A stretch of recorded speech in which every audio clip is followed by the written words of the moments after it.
चलिए शुरू करते हैं।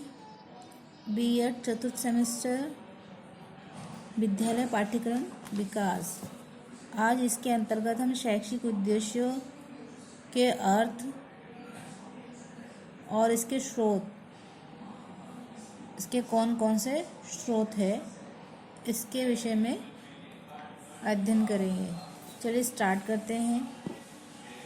शैक्षिक उद्देश्यों से तात्पर्य छात्रों में होने वाले उस परिवर्तन से है जो शैक्षिक क्रियाओं द्वारा नियोजित रूप में लाया जा सकता है। B.S. ब्लूम ने शैक्षिक उद्देश्यों को निम्नलिखित रूप से परिभाषित करते हुए इसके अर्थ को और अधिक स्पष्ट किया है। शैक्षिक उद्देश्यों की सहायता से केवल पाठ्यक्रम की ही रचना तथा अनुदेशन के लिए निर्देशन ही नहीं दिया जाता, बल्कि ये मूल्यांकन की प्रविधियों के विशिष्टीकरण में भी सहायक होते हैं। शैक्षिक लक्ष्य सामान्य कथन होते हैं जो किसी प्रकार के परिवर्तन को प्रस्तावित करते हैं। इनकी प्रकृति दार्शनिक होती है तथा स्वरूप अधिक व्यापक होता है। उद्देश्यों की प्रमुख विशेषताएं 3 प्रकार की होती है।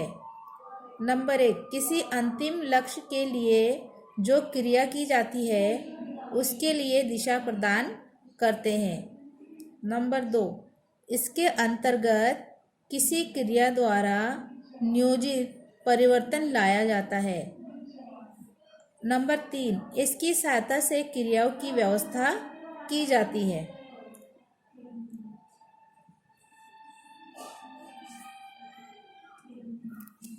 शैक्षिक उद्देश्यों के स्रोत।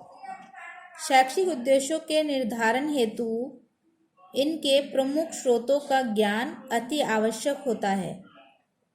यद्यपि इन स्रोतों का पता लगाना आसान नहीं होता, क्योंकि एक तो इनकी संख्या अनंत होती है तथा दूसरे उद्देश्यों का निर्धारण इससे विधिवत रूप में नहीं किया जा सकता। किंतु स्रोतों की प्रकृति एवं विस्तार क्षेत्र का ज्ञान प्राप्त करने की दृष्टि से इन्हें निम्नलिखित वर्गों में विभाजित किया जा सकता है। पहला है समाज। सामान्यतः शैक्षिक उद्देश्यों का निर्धारण समाज द्वारा अपनी आवश्यकताओं की पूर्ति तथा समस्याओं के समाधान के लिए किया जाता है।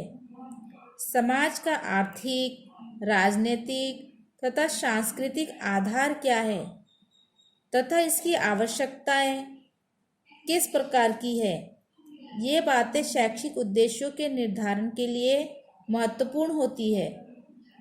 बालक जिस समाज में रहता है उसकी कुछ मान्यताएं, मूल्य एवं दर्शन होते हैं। समाज की आवश्यकताओं एवं आकांक्षाओं के अनुकूल ही बालक के व्यक्तित्व को समाज के लिए उपयोगी नहीं बना जा सकता। सांस्कृतिक विरासत की सुरक्षा एवं संवर्धन, उसमें सामयिक दृष्टि से संशोधन, प्रजातांत्रिक जीवन मूल्यों का अनुशीलन, विज्ञान एवं प्रौद्योगिकी का ज्ञान तथा अन्य अनेक सामाजिक, आर्थिक, राजनीतिक, धार्मिक एवं नैतिक प्रश्न सभी इसके अंतर्गत आ जाते हैं। अतः शैक्षिक उद्देश्यों के निर्धारण में समाज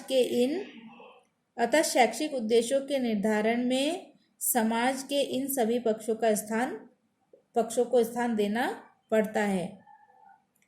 अगला है व्यक्ति। शैक्षिक उद्देश्यों का दूसरा मुख्य स्रोत व्यक्ति है।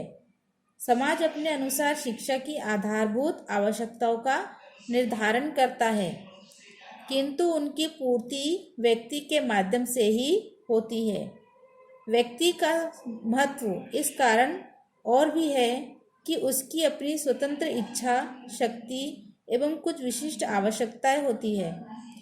इन आवश्यकताओं का संबंध व्यक्तिगत विकास से होता है।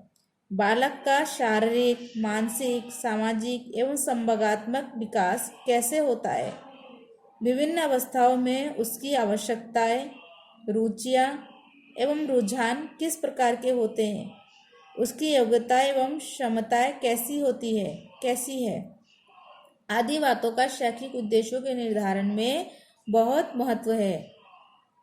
चूंकि शिक्षा प्रक्रिया का प्रमुख केंद्र विद्यार्थी होता है, अतः इन सभी सूचनाओं के आधार पर ही शिक्षा के उद्देश्यों को निश्चित किया जा सकता है। ज्ञान सभ्यता के विकास का मूल ज्ञान ही है। सभ्यता के विकास का मूल ज्ञान ही है। शिक्षा सभ्यता के विकास का माध्यम है। इसे ज्ञान के विकास और उपयोग में भी सहायक होना चाहिए। ज्ञान के भी अपने अनेक अंग एवं पक्ष है, जैसे तथ्य, प्रक्रियाएं, विचार, अवधारणाएं, चिंतन प्रणालियां आदि। ज्ञान के भंडार को विभिन्न वर्गों में आयोजित करके इन्हें अलग अलग विषयों का नाम प्रदान किया जाता है। अतः स्पष्ट है कि शैक्षिक उद्देश्यों के निर्धारण में ज्ञान एक प्रमुख स्रोत अथवा घटक है। आज के वीडियो में इतना ही। धन्यवाद।